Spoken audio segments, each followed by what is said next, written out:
Coming to you from the Spit Studios in Vancouver, British Columbia, Canada, this is the Spit Sports Show.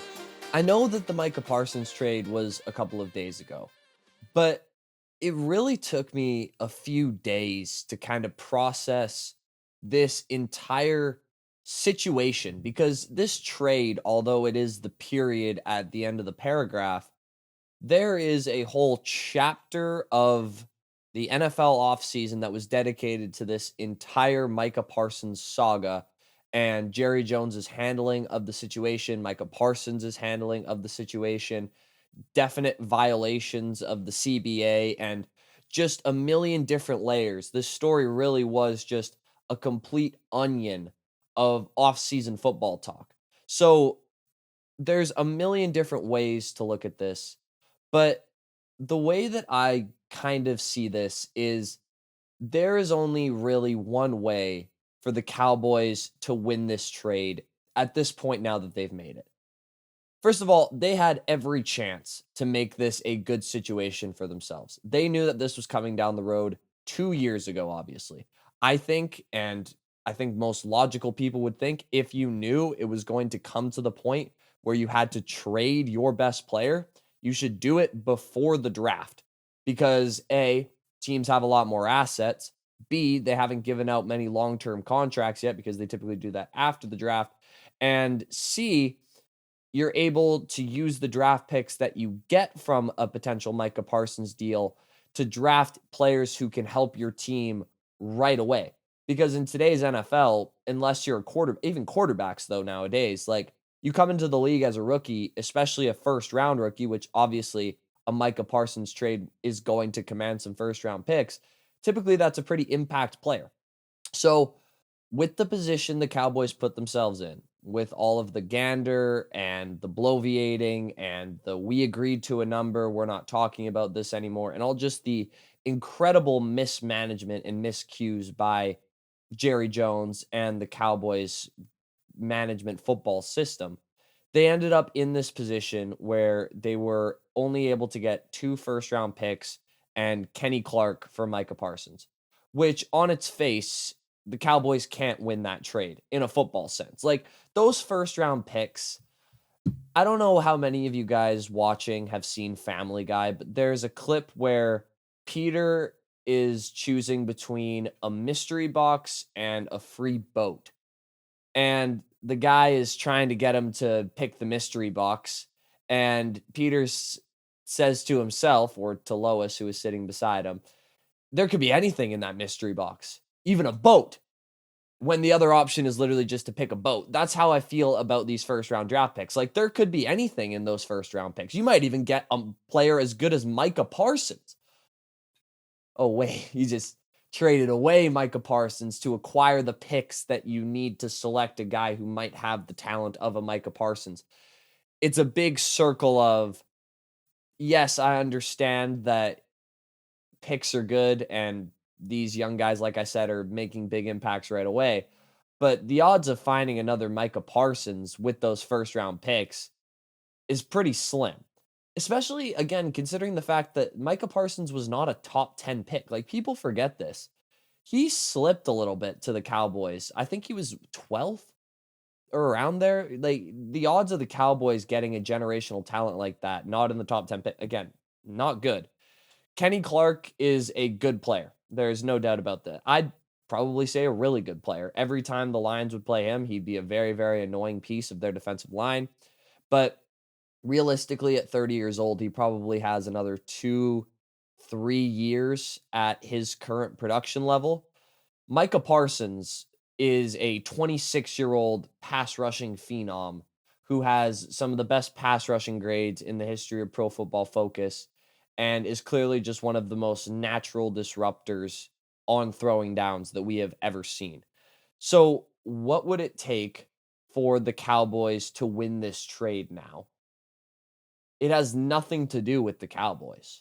It has everything to do with the Green Bay Packers and the fact that they just put every single one of their proverbial eggs into the Micah Parsons basket. And now listen, it is a beautiful basket. That thing is huge. It can carry a lot of things. It is strung with the finest pieces of straw they could find in the dunes of the Netherlands, I'm sure. It is perfectly designed and purely colored. It is a good looking basket, but is it sewn together as solidly as a basket with this many eggs should be? I know that's a lot of metaphor and analogy talk, but basically, you're putting all your eggs in the Micah basket. Is that basket a sure thing? Listen, yes, it's pretty much a sure thing. Micah Parsons is a phenomenal football player, as I just described. Guy is ridiculous. He is not a flawless player, though. He's not flawless by a long shot, both on and off the field. But I'm going to start with on it. Albert Breer, who is one of the most respected reporters in any sport, but particularly at the NFL. He reported that his teammates have had constant issues with him playing out of the structure of the defense with hopes of making a big play, which in turn can cause issues defending the run because you're not in the gap you need to be in, you're not setting the edge like you need to be. There's 11 guys on defense. Every single one of them is a chess piece that leads into the other guy so you can fit in the run game. And according to reports, he has had issues with instead of fulfilling his gap and pass rushing from there, he takes the vice versa, where he is more focused on just straight up beating his man, getting to the quarterback instead of setting whatever edge or gap he needs to. That's a problem. Now, listen, I don't think that is nearly as much of a problem as Jerry Jones made it seem at his press conference. And although I do believe that Jerry is flatly delusional in the amount that Kenny Clark is going to help this team now, and trading away Micah is actually going to be a good thing because we haven't been able to stop the run for the last couple of years. That's all a bunch of nonsense and trying to sweep under the carpet all of, again, the incredible mismanagement that's gone on for the past couple of months.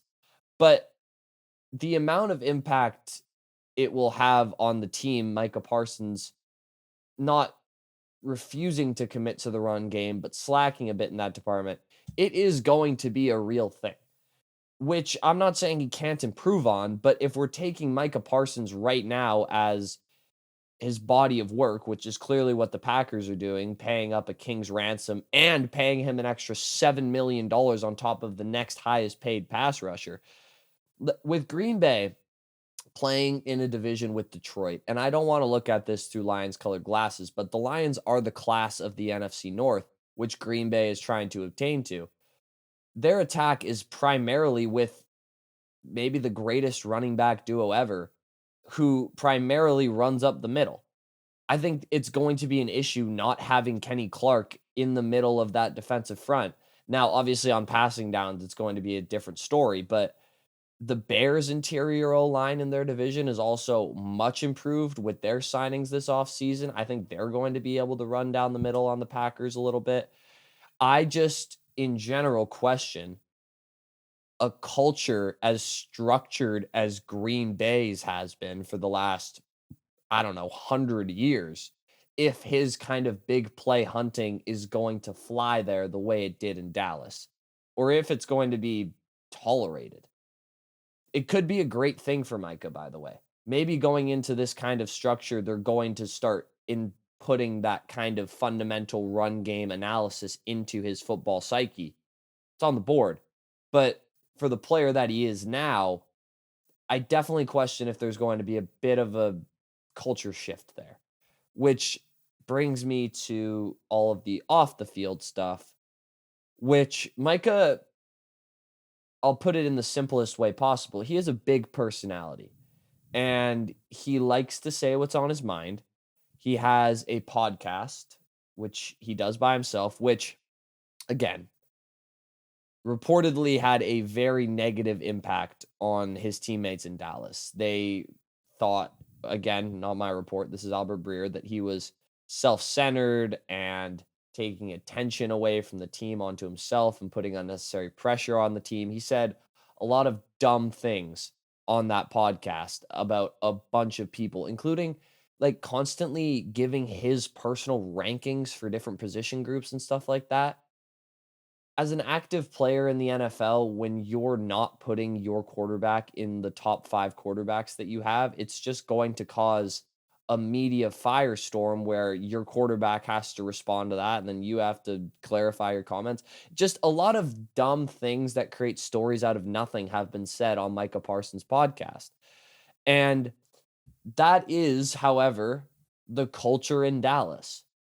It's what they're used to because their owner is Jerry Jones. He does a radio hit after every game and a post-game scrum as the owner. That's the culture around there, is everybody kind of has a voice, and it's a soap opera 365 days of the year. It's just kind of part of the Dallas Cowboys shtick.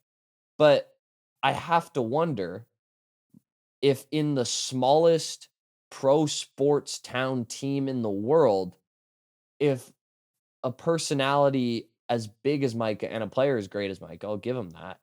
I wonder if it starts to turn into a bit of a sideshow.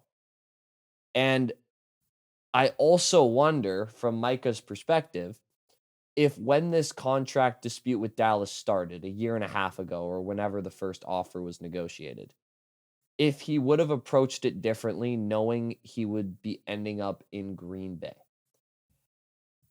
That is no disrespect to Green Bay.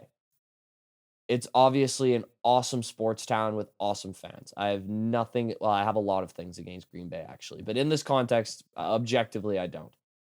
But he is going from the biggest market in the NFL to the smallest, flatly.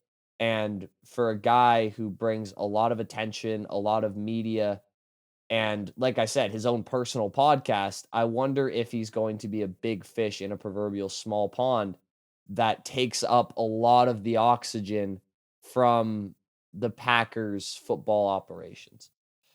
The honeymoon phase is going to be awesome. I have no doubt at all that week 1, he's probably going to be on a bit of a pitch count. Week 2, but like week 3 and beyond, I have no doubt that this season, Micah Parsons is going to be in the defensive player of the year conversation. Guy is going to be unbelievable. But after that, after a couple of plays maybe where he doesn't give his full go on a halfback dive, or after a podcast where he names his top 5 quarterbacks and Jordan Love isn't in it, I wonder if the pieces will slowly start to show and the culture and personality differences between this player and this franchise will start to rift a little bit. Not predicting it's going to happen, but it's on the board. And from there, the way the Cowboys can win the trade is Jerry basically just says, I told you so. He couldn't stop the run. He was too big of a distraction, which he didn't say, but he insinuated during his press conference. I knew it all along. And again, I think that would be ridiculous. I think Jerry Jones, again, for the 17th time, just handled this situation and the Dak situation and the CD situation and the Dez situation. I think he handles these the worst they can possibly be handled. But if it starts to become a thing in Green Bay, he can puff his chest out and say, yeah, hey, there you go. I don't know if it's going to happen, but I think Micah's personality and Green Bay's conservative culture is going to be a bit of a bigger rift than some people will lead you to believe. Thank you all so much for watching. I want to know, what do you guys think the Packers are going to do this season? Are they the Super Bowl favorites in the NFC now? The answer is no, but if you think they are, drop something in the comments below. I'm small enough as to where I can read all comments and love doing so drop something down there. Please leave a like on the video if you enjoyed what you heard. Please subscribe if you really enjoyed it. The Spit Sports Show just hit over 400 subscribers. Big things happening on this channel. As always, I'll see you all in the video. Peace out. Love you guys.